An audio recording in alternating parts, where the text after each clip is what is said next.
Welcome to the Dollar Bill Show, episode 76.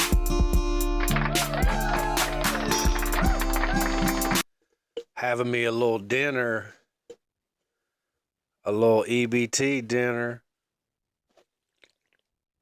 Drink up, bitch.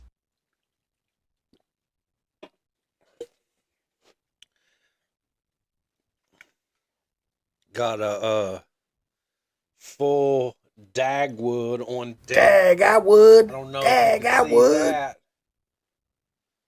We got low sodium turkey, sharp cheddar, ham, egg salad, and some other goodies on there.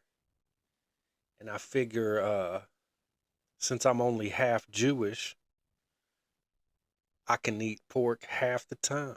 I usually don't, but my son's coming over here and I said, you know what? I want to make a breakfast pizza. So I got Jimmy Dean sausage and some ham. It's about to be good. You know, to me, this podcast is better than telling jokes to a live audience because no matter if you think it's funny or not, I can always get a good laugh.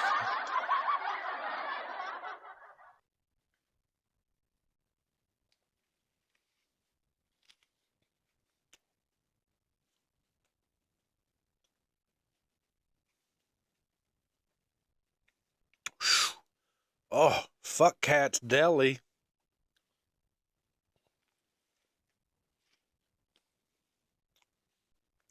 I got cats too over here. Where you at, Edward? You know my cat? He's perfect. He's the perfect cat. And he's part Bengal cat. He's the smartest animal I've ever encountered. Like, he knows if I feel bad, like he'll come up and make sure I'm okay. But I want to have him cloned when he dies one day because, like, he literally is the perfect temperament cat. Like, those Bengal cats, everybody wants them, but they're like a real high energy cat. And where he's like bred with other cats, he's not like that. He talks. He says all kinds of stuff, man. Like, when I get him food, I'll be like, yeah, this is for you. And he'll be like, for me. So I can't remember if I talked about this or not.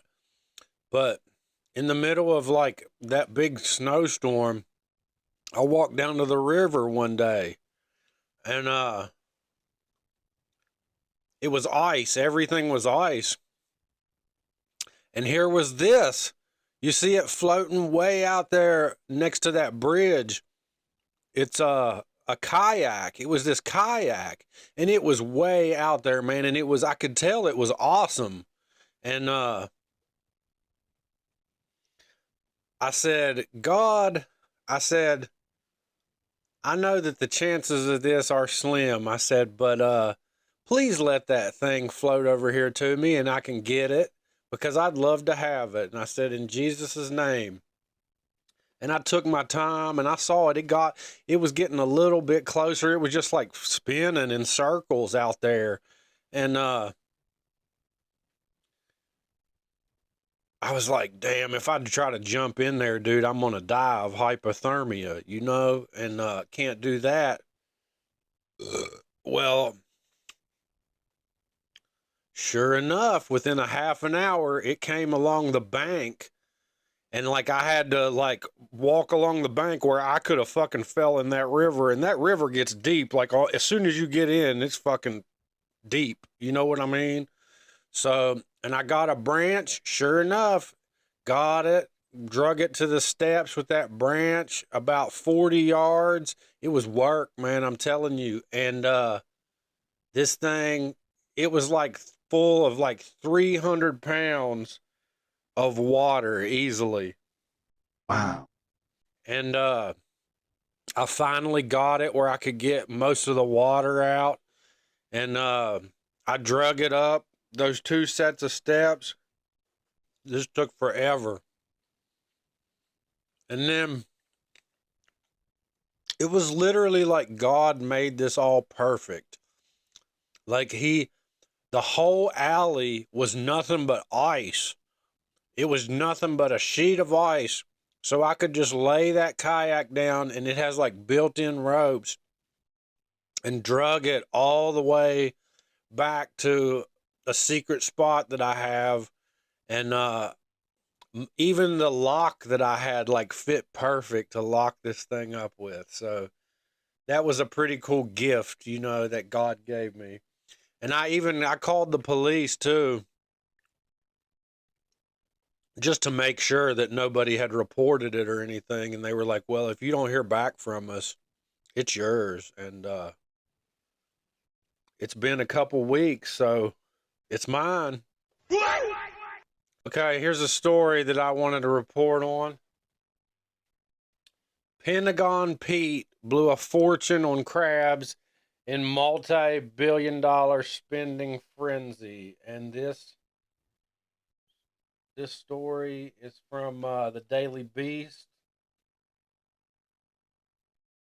The Pentagon spent millions of dollars on luxury crabs and other food items in a single month as part of a frantic end of year spending spree to maintain its immense funding. An analysis by the government watchdog Open the Books found that the department, led by Defense Secretary Pete Hegseth, spent more than $93 billion in September 2025, including $2 million on Alaskan king crab, $6.9 million on lobster tail, and $1 million on salmon.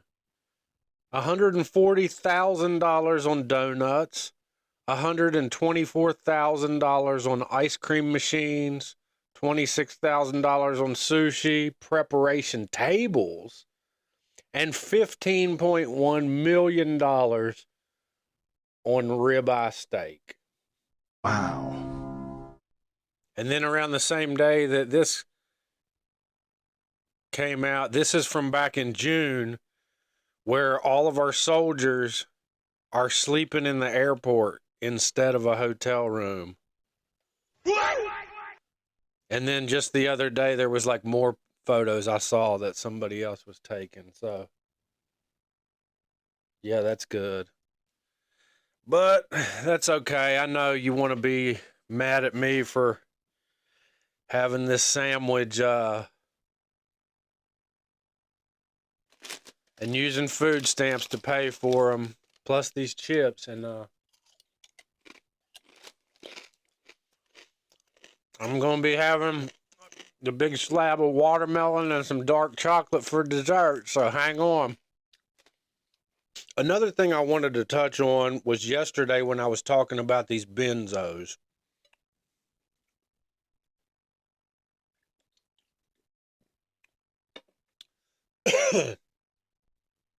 Don't take GABA every day. Like, I know I mentioned you can take GABA for your nerves.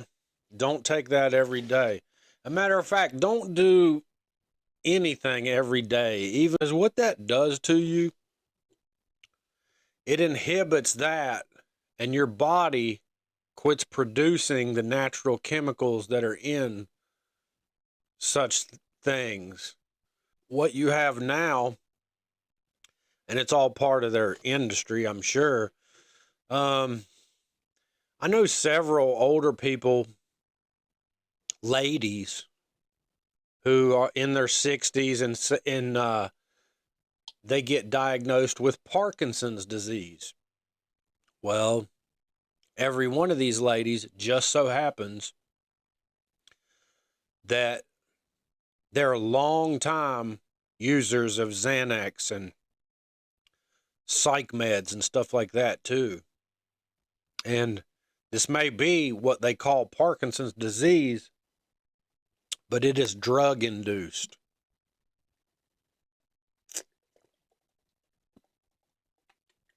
It's because of these benzos and psych meds and stuff like that. And a lot of them, they don't even realize that that's what's wrong with them. And back to more stupid shit like that people do on benzos. We'll just say that this person in my family is a relative by marriage, because that was like kind of the case. But anyway, he always liked Xanax, and he went into one of these one stops or gas stations or something like that, and he was all messed up on Xanax, and he robbed the gas station and had to go to prison. And he was very young when this happened. I'm talking like probably, I don't know, 18 or 19, 20 years old. And it just started a cycle of him. I think he had to go back too, not long after he got out. Because it's like, you know, when you're in there, you can tell. It's like it goes either way. They either become indoctrinated, or you're just like, I'm never going to fuck up again. And luckily, I'm one of those people who's like, I'm never going to fuck up again. But with him, I don't know if that was the case. But I love this dude like a brother, and he has a good heart. And he definitely should have had some treatment, because he was no threat. Like, I've seen him on those things before, and like you could push him over. When I asked him what he said to the clerk, and I guess it was a woman, I said, "What did you do, man?" He said, "I put a nickel under my shirt like this." So I don't know. Can you see that? It looks, I guess it's supposed to look, it looks like a barrel. Can you see? There, like, get it right there. Look. I said, "What did you say to her?" He said, "Give me all the money, bitch." Anyway, you guys have been incredible. Have a lovely day. Peace and love.